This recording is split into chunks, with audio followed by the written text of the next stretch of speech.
Taste the Daily. Kovai சிங்காநல்லூரில் கழக பொதுச் செயலாளரும் சட்டமன்ற எதிர்க்கட்சித் தலைவருமான எடப்பாடி கே பழனிசாமியின் பிறந்தநாளை ஒட்டி மாபெரும் கிரிக்கெட் போட்டி நடைபெற்றது. வட்ட கழக செயலாளர் மனோகரன் ஏற்பாட்டில் நடைபெற்ற இப்போட்டியில் பல்வேறு பகுதிகளில் இருந்தும் 24 அணிகள் பங்கேற்றன.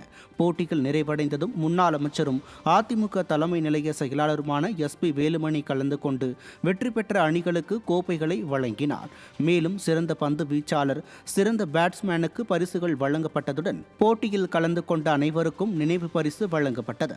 அதனைத் தொடர்ந்து அதிமுக விளையாட்டு மேம்பாட்டு அணியை தொடங்கி வைத்து நிர்வாகிகளுக்கு வாழ்த்து மெடலை அணிவித்து வாழ்த்து தெரிவித்ததுடன் ஏழை எளிய மாணவர்களுக்கு கல்வி ஊக்கத்தொகையும் வழங்கினார். பின்னர் விளையாட்டு வீரர்களின் வேண்டுகோளை ஏற்று முன்னாள் அமைச்சர் SP வேலுமணி கிரிக்கெட் விளையாடினார். அவருக்கு சட்டமன்ற உறுப்பினர்கள் அம்மன் கே அர்ஜுனன், KR ஜெயராம் மற்றும் கழக நிர்வாகிகள் பந்து வீசி இளைஞர்களை உற்சாகப்படுத்தினர்.